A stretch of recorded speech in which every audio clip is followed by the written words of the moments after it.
Welcome to the Whole Athlete Podcast, where we focus on discussing topics to help you become a fat burner, optimize health, and improve performance in life and sports. Transform the whole you from the inside out with the holistic method. Let's dive in. Here's your host, Debbie Potts. Hey guys, it's Debbie Potts, and this is a new Friday edition with me talking to you about off-season training, max aerobic function or MAF type of training. And what should we do as we ended with Ironman Hawaii a week ago or 2 weeks ago now. And what do we do? What's next? What's off-season training like? So again, this new Friday episode is going to be about you and getting your stories on the show. So let me know if you would like to come on and be a guest and share your stories and questions and your journey as a low-carb athlete. So send messages to me via debbiepotts.net on my website, and we can connect and see how we can get you on the show. All right, so I was just at Ironman Hawaii for a week and actually in Kona for 2 weeks. But the first week I was there, it was about Ironman Hawaii, connecting with other industry leaders and podcasters and companies that are interested in the low carb athlete. And there's not that many. Actually, Dave Scott will be on the show soon. He will be on December, but he's interested in getting off the high carb wagon and switching to low carb athlete. And he has been working with S Fuels. And we talked to S Fuels last year at Ironman Hawaii.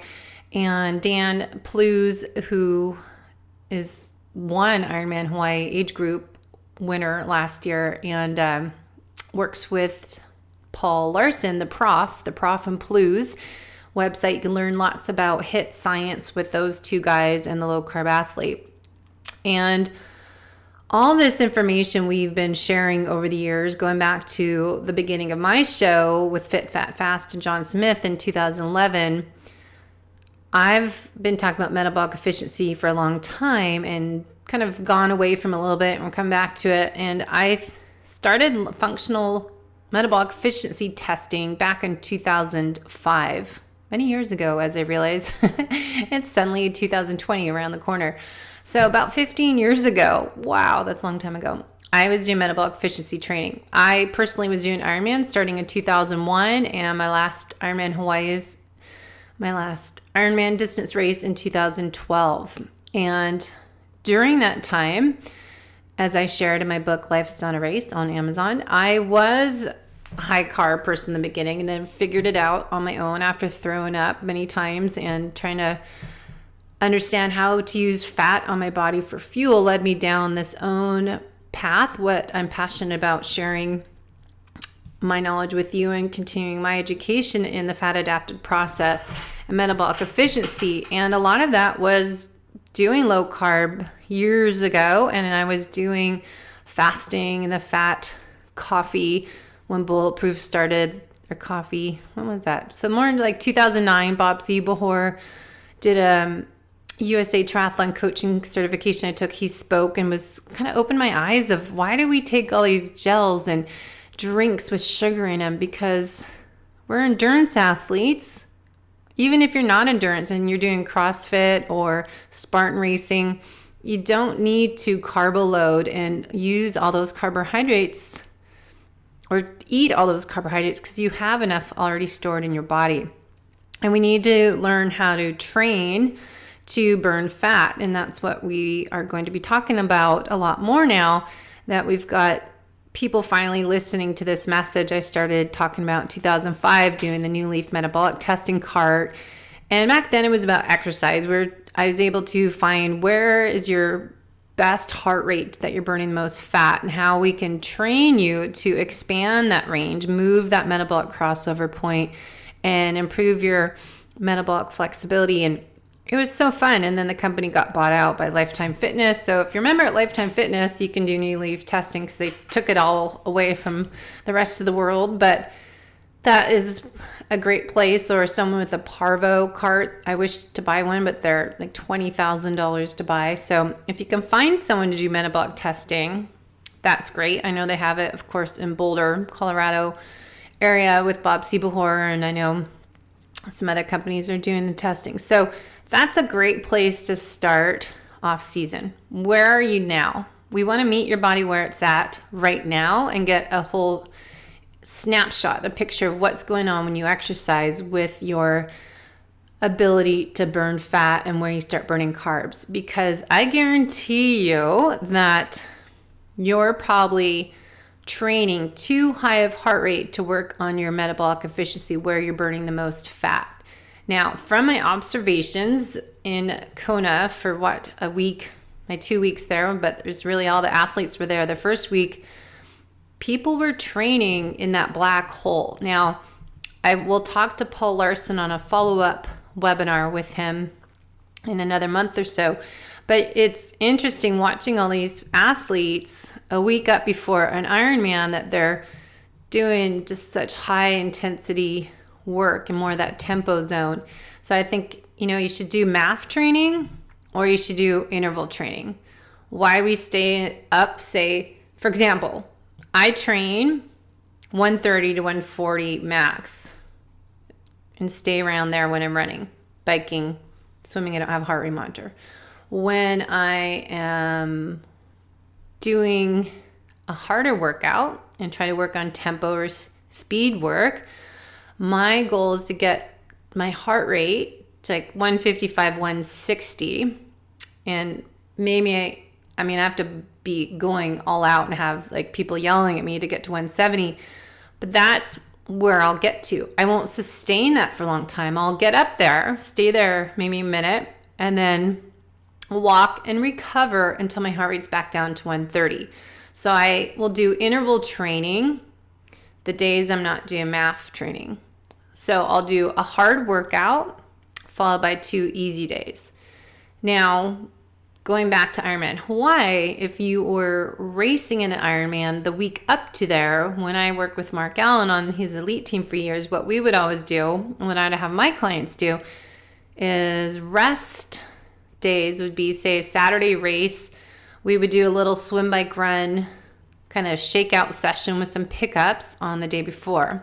Tuesday and Thursday would be rest days, which to me, mobility work, swimming in the ocean, 20 minutes, just loosening up, playing, more so just moving is my active recovery days. And then Monday, Wednesday would be more of a brick workout, swim, bike, run, maybe with some interval pieces, but not hammering it out every day that I think a lot of people are doing, or at least I saw in Hawaii.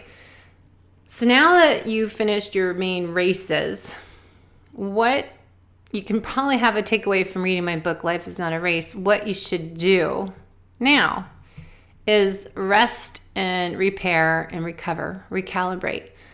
What I did wrong was, I'm super fit right now. I'm in shape. Why not do a marathon? Malibu Marathon. It's in December. We love that North Face 50K trail run. Why don't I do that 50K trail run? Because I am able to run that long and I'm feeling great. Why don't we do Carlsbad Marathon in January? Then next month, February, I did a Bellingham Chuckanut 50K trail run. Well, March came along and that's when my life changed. I wasn't able to keep it up. That my chronic stress issue, adrenal fatigue, adrenal exhaustion, or technically HPA axis dysfunction, wasn't a result of overtraining. That was a contributor to it. But also, what I keep talking about in the show is metabolic chaos. So, result of metabolic chaos and a contributor to metabolic chaos is that chronic exercise, and that going over 45 minutes for a cardio session is going to raise your cortisol. So there's a few things we need to look at to work on recovery and repair off season is not to over race and allow your body to recover, to get out of shape a little bit, to heal and rebuild. If you listen to my podcast about oxidative stress that's coming out next week, there's damage that we're doing to our cells and our mitochondria by overtraining and exercising and doing a marathon, a 50K race. Even these people doing a Spartan race, and they're training hard day after day after day. And if you're not building in a recovery week every month, maybe the fourth week of every month, you're having a 50% off distance volume cut down 50% for a week, it's important to add that in. If you're not doing a little bit of different schedule off season, one, I think it's great mentally to stop doing the same schedule every week all year long. I think you'll get burnt out doing that over time. You might be on a high and excited because you're new to triathlons or new to racing, but it gets kind of old, and then you forget about your friends and your non-athletic friends and your social life and your family. This is a time of year when you should be catching up on everybody. You might have been just disappeared on your bike and running and swimming every day and racing a lot, especially when you're a team. If you're on a team, you got to do 5 races a year or more. And you might need to take this time, this fall and winter, to recalibrate, but reconnect with your friends and family and not be that person that only comes to visit you if there's a race involved. And that's what happened to me. People are asking me every day, when's your next race? When's your next race? Every single day. It's like, is that all I'm known for? That's all I do? That's my reputation of this athlete that only races? You learn this after, when you can't race, that there's more to life than triathlon. And I think we get so sucked into racing in that triathlon world, or maybe running or trail running, that you love it, but there is, a healthy balance, that Goldilocks effect, not too much, not too little, but find the right amount, but still allow yourself to do a weekend retreat that doesn't involve a race. Going to Europe, going on vacation, that's not a race related activity. So it's healthy for you. It's longevity, part of the longevity. All right. So a couple things I saw in Hawaii are people drinking Gatorade. They're the sponsor. You're getting free samples all the time. People are buying it because that's what they do. It is sugar water with electrolytes. So I don't understand, if you're not doing a high intensity interval workout and you're depleting your glycogen stores, why people need to drink Gatorade.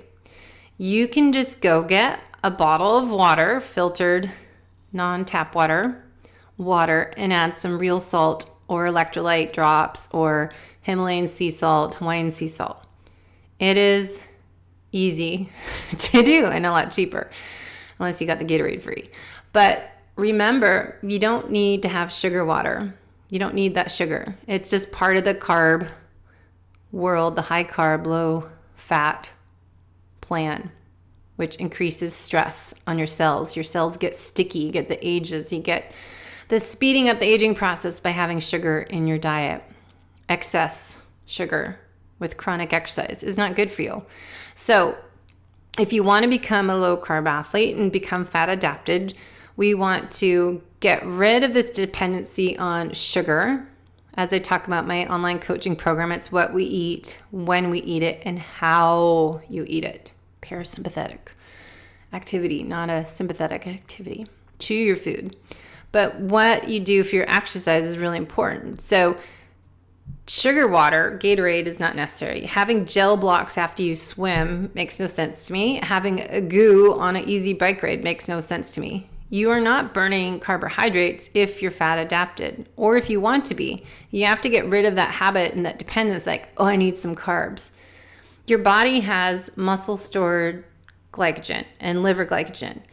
And if you're training appropriately, and you've been listening to our show since 2011, you can figure out that we should be burning fat for fuel if you're training in your aerobic ranges and you're metabolically efficient. So for example, Maffetone wrote this book 30 plus years ago. Maffetone, Dr. Phil Maffetone, we've had him on the show early on in the years. 180 minus your age is your max aerobic function heart rate. So that's the MAF. Used to be Maffetone, but now it's max aerobic function. If you are overtrained, you've been sick, you've been injured, drop 5 beats off of that. If you're been training and you're fit and you're healthy and you've been active, add 5 beats to that range. So that's your top end. So say you're 50 years old, 180 minus your age would be 180 minus age would be 130. So your range I'm going to put you in to train is 110 to 130.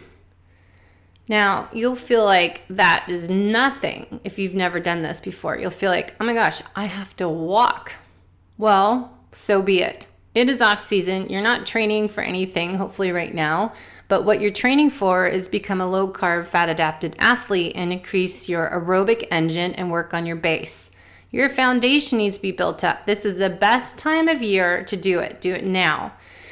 And working on nutrition is what I'm doing with my 30-day programs, where I'll coach you in a group, 10 to 20 people, and we'll work on your liver function, because you need correct liver function to work on bile to help digest fats, and you need the digestive system functioning, your stomach acid, digestive enzymes, all of that needs to be working, as well as a strong, healthy, permeable gut wall lining so we don't have holes and spaces, gaps in our gut wall lining, leading to inflammation and unexplained complaints, issues in the rest of the body coming from that leaky gut. So what we eat is important, but right now I'm just talking about what you do for your training.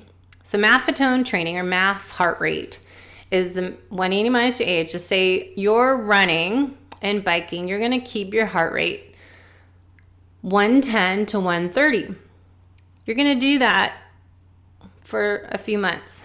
Now, you want to build that foundation up before you start adding speed work. So if you've never done this, just keep at it. You're going to be 3-4 minutes slower per mile, perhaps for some, maybe not as much of a difference. But you have to have patience, and you have to go by yourself. It's really hard to do this when you're running with other partners. So schedule your workouts for yourself, and maybe when you meet your running buddies, maybe it's a social thing, or maybe it's your day when you're ready to do interval work. Not black hole training, but intervals. You're going to meet with your friends that are a little faster that can push you. So after we build up the base, I might add in an interval workout. So what I'll do is, like, say a 45-minute run 2 days a week. And then my third workout is my long run. So off season, you don't need to train for anything, but I try to keep, like, say 8 miles is my long run, and just kind of stay in between 8 and 10 miles. Maybe you need less, maybe you need more, but you probably don't need more right now. So just maintaining a foundation, a base. So when you feel like you need to add a little something, well, when is that right time for you? It depends. But I would start just testing your heart rate variability. How is your recovery and repair? Are you taking care of the whole athlete from the inside out? Looking at my holistic method manual, my program, I teach everyone about hormetic stressors and doing the infrared sauna, doing hot cold showers, doing the HIIT training when necessary, intermittent fasting, time restricted eating, and we also do a 24-hour fast using bone broth for our 8-hour window. We have, say, 6 cups of bone broth, and that's one day a week or even a month. So when you are doing your workouts, swim, bike, and run off season, you're keeping your heart rate lower. And then I'm going to add in strength training. Now, I lift weights. I haven't been racing, but I've been training, but I haven't had any races for a couple of years, but I'm building my strength up. So I'm going to do more strength training in the winter and more swim form drills, because I'm not the best swimmer. It's always my area of opportunity, as well as running right now is my area of opportunity. So I'm going to lift weights. I go myself 5:30 in the morning, Monday, Wednesday, Fridays, and lift about 30-40 minutes. You don't need to spend an hour or 2 hours. It's not necessary. So if you learn how to do a total body workout, I'm going to start doing more videos and show little clips of how you can do this. But it's more multi-muscle group exercises, and then alternating with some strength, heavier weights, like 8 reps. Sometimes I do 5 reps and do 3 to 4 sets, but I'll pick 2 or 3 exercises, rotate through. And then some days you're going to start adding some intervals, some cardio bursts. So this is where you can do more your HIIT training. So today, for example, I added in between bench press and rope tricep pulls, I was doing speed skaters. In between doing another exercise, I was doing 10 jump squats. Another exercise is doing 20 jumping jacks. So you just add these little bursts of training. Also, I jump on the treadmill. Some days I'll do my intervals and just do 1 to 2 minutes fast on the treadmill, and I'll try to get my heart rate up there, especially if you have the curved treadmills that are like, I always think George Jetson, they just get my heart rate up to 160 pretty easily. So that's where I'm going to add the interval training. The HIIT training will be when I do the strength training. Now, Mondays are more my mobility, active recovery day, because usually I bike on the weekends and off season. The weather's not as great up in Seattle, so it's 2 to 3 hour bike rides, and I'll swim in the mornings if I'm up. My new rule is if I'm up, I'll go master swimming. I don't set alarm anymore. Saturdays, Sundays are sleep-in days. No alarm. Try not to have alarm. Just wake up when your body wants to wake up. Sometimes it's early, because you're an early bird riser like me. You're waking up around 6 a.m. anyways, just sleeping in. And then Sundays, we wake up and have fun doing our long run, and we'll try to do some more trail running in the fall, winter, and alternate maybe this hilly Pipeline Trail or Tiger Mountain Trail. There's a Pipeline Trail out in Redmond, or go to Madison Park, and we like running over there into Seattle and get some hills. But the Monday workout's going to be more mobility, some foam roller work, some leg hip openers, some lunge, TRX single leg lunges that you get a deep psoas stretch, and maybe do some core work that I'm just loosening up my back and my hamstrings and hips. So then Wednesdays, I typically do weights with some treadmill repeats on there in between my weight circuit. And then Fridays, I weights and a little cardio burst. But it depends. I listen to my body. I learned the hard way. I change my workout based on my feeling that day. Usually Mondays, I'm a little more tired, so I'm not going to feel the need to do cardio bursts. The other day, I was really wired and ready to just work out some stress, and I wanted to do a hard workout. So listen to your body. Listen so you identify when you have some red flags, and you modify those days. Take your HRV test every morning, at least a few days a week, and listen to how your body recovers and repairs. Get an Oura ring. It's $250 to $500. Maybe a good holiday gift to give each other, and track your recovery by your heart rate variability. So those are some thoughts. I just think a lot of people Ironman Hawaii are still on the high carb, non-fat program. All I see people is pretty much eating all the carbs, sugars while they're working out, before, during, and after in their food. And so we've got a long way to go to build up the low carb athlete program. But I think, I had the seminar in Kona at Bikeworks and Garmin with Paul Larson and Matt Bach from UCAN, and Simon Ward pitched in, and we had Rich Soares there, and we had a great group of people. It was not the 55 people that registered, but we had about 18 people there, which worked out because the waves were really loud and we couldn't hear anything. But we had a showing of some people that are interested in low carb, and I'll be working more with Peter Defty on optimal fat metabolism, helping you learn more from his research, and then Paul Larson talking about the HIIT training and science. And Paul Larson, by the way, uses similar method to me on the holistic method, and Simon Ward does too. And I think what Paul was saying, he uses Dr. Noakes, his Banting diet. If you look that up, I posted it a few weeks ago on my Facebook page for the low carb athlete page. He tells his clients to eat the green foods on the list, and which is a great list. But I'm finding a lot of people can't tolerate the lectins that are in vegetables. So we kind of do an elimination process in my 30-day group program to test out how your body feels when you take out the vegetables that I used to depend on. So again, everybody's unique, by individual. There's not one size fits all. You need to measure your blood sugar and your ketones if you can. With Keto Mojo is a great source, and they were wonderful at giving us 50 swag bags for the low carb athlete seminar, and giving us a whole kit, a Keto Mojo testing kit for our raffle prize. So I'm thankful for Keto Mojo for wanting to reach out to the endurance athlete world. So we've got some great teams of people to work with. F-Bomb wants to do some work with us with me helping get the endurance athlete more aware of F-bomb, and they're doing bone broth, and they do some salami beef sticks.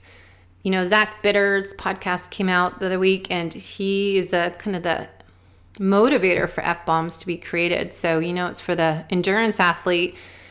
I actually use F-bomb as a dessert.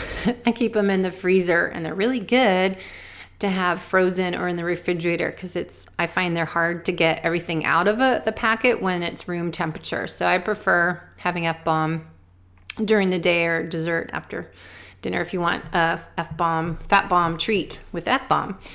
So anyways, I'm excited to share my new journey with you as I focus on doing this podcast Monday, Wednesday, Friday. Monthly webinar is my goal. Garmin, we're doing November 14th with not Garmin, but iCore, about recovery repair with iCore. We'll do something with Garmin, and we've got S Fuels and with Dave Scott, and then Paul Larson will get back on the show and do a podcast with him about HIIT training, the HIIT science. And then of course Peter Defty, we're going to do one on October 30th, and that's next week, and we'll do kind of a test run so I can work out the technical parts of hosting a webinar, because it's new to me and I'm not the technical person around here. So let me know if you have any questions and comments. I'd love to get your feedback. Please go to debbiepotts.net and grab those free ebooks. And if you're interested in joining my next online 30-day coaching program for 10 to 20 people in each program, it is an excellent process to become fat adapted. We work on your liver and gut health and do keto fasting, intermittent fasting, and bone broth. And we have a call twice a week that today we just were talking about good poop, and we're talking about supplements and timing. And I do a slide presentation with them and then save the recording and send it to them if they can't make the call. But kind of go based on the group, what they're looking to learn more. And my slides just go by the seminar. So Mondays and Thursdays, we've been having our call different times of the day, so we get people in different time zones to reach the group accountability meeting. All right, so debbiepotts.net, Low Carb Athlete on Instagram, and Low Carb Athlete on Facebook for research. Then, of course, we have the Whole Athlete podcast page on Facebook as well, where I'll share the recordings. And if you could share with your endurance world, with your athlete friends, your Spartan racing CrossFitters, let's get this information out there, because even if you're CrossFit, doing high heart rate exercise and Spartan racing, you still need to go low carb, high fat. You don't need all those carbohydrates. Even Sim Land, I was reading his 500-page metabolic autophagy book, I'm still working on, and he's talking about this chapter I was reading last night about the same research we talk about keto athletes, that they don't need all those carbohydrates that we were taught by marketing campaigns that we need. So it's not really true. You got fat on your body, you can still use it when you're doing harder workouts, and you got gluconeogenesis to create more glucose if you need it. Talk to Danny Vega next month, and we got the Savages, Keto Savage guys coming on, and lots coming out this fall. So stay connected, and I hope to hear from you soon. Have a great day. Go do something fun. Adios. Aloha. Goodbye. Thanks for listening to the Whole Athlete Podcast. If you have any questions, feedback, or topic suggestions, let us know on Facebook or at wholeathletepodcast.com. You can help us continue and grow by leaving a review on iTunes. Thanks again, and see you next time.